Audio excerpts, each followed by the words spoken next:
Hi everyone, welcome to Matt's Plants. So this is just a little quick look at my various sort of propagation stations that I've got.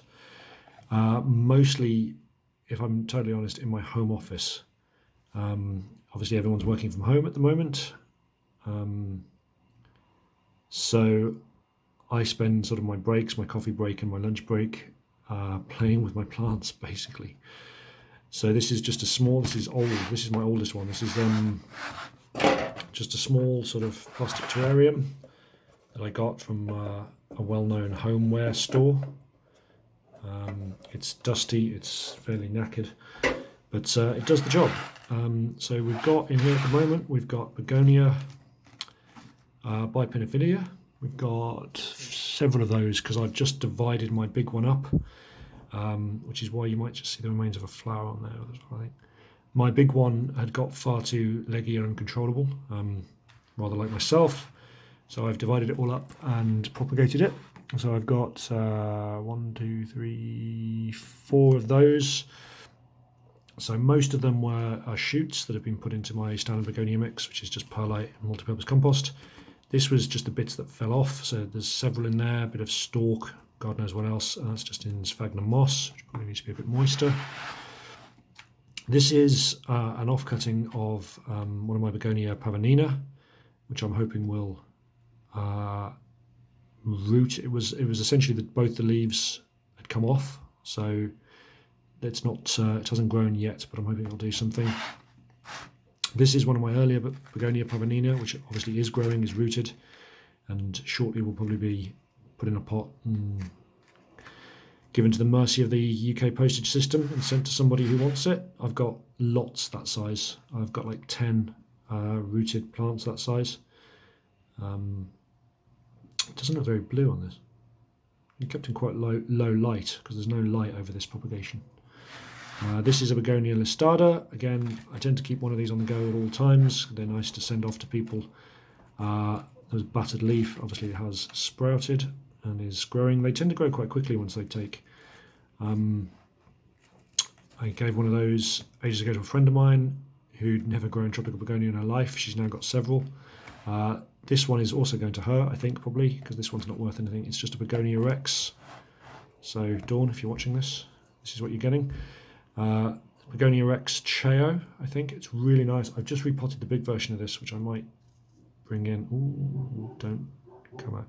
So that's in a little bit of sphagnum to help it get started, and then it's cocoa, coir and perlite underneath, so I'm hoping it'll root and grow. So once it's rooted and grow, I'll take this off and just let it go as a normal plant.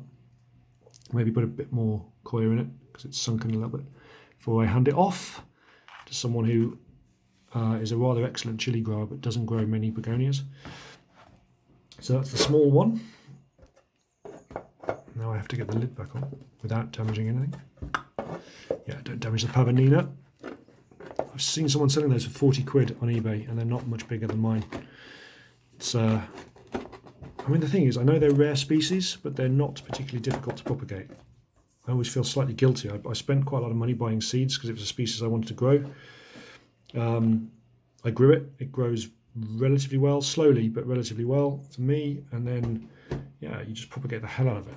I don't do this for the money. I do this to have cool plants.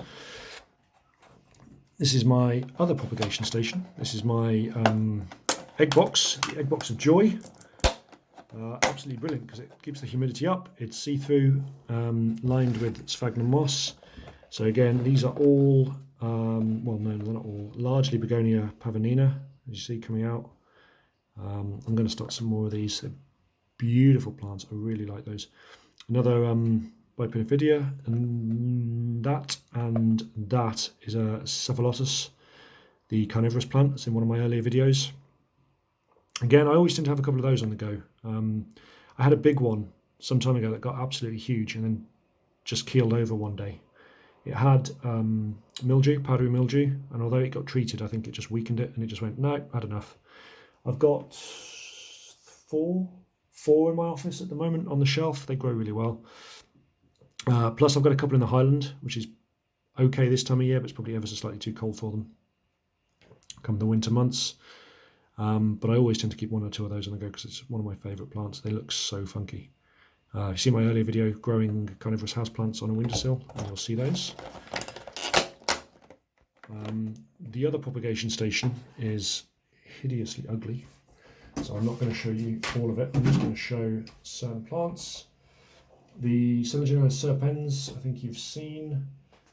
Okay, good one.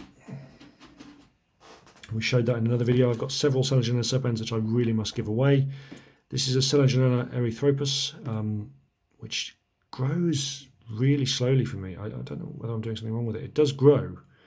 The big one is in my big indoor terrarium, which isn't that big, but is smaller than the one in my garage with all the Highland species in. It does propagate this, but it doesn't grow particularly quickly for some reason. Can you focus on that? Yeah. But it's a lovely, really reddish colour. The original one I got from Germany. So I'm quite keen that I don't accidentally kill it. I've got another one of those as well. So there you go. That has rooted. You can't really see the roots. It's interesting. It's sphagnum moss, but it grows moss, its own moss on top. It's not live sphagnum. It's yeah, that has rooted. I had it out some time ago. Shit. There we go. And I've got another few Begonia pavonina in there and a few other bits and pieces. So they're my sort of propagation stations. While I'm talking, this tripod is a waste of space. That's why I don't use it. This is the Begonia Rex Cheo, which has just been repotted. I really like this. Again, not uncommon. It's just a Begonia Rex, nothing particularly special. But looks very, very cool. I've got another one with similar colouring that's reddy, more reddy and silver, and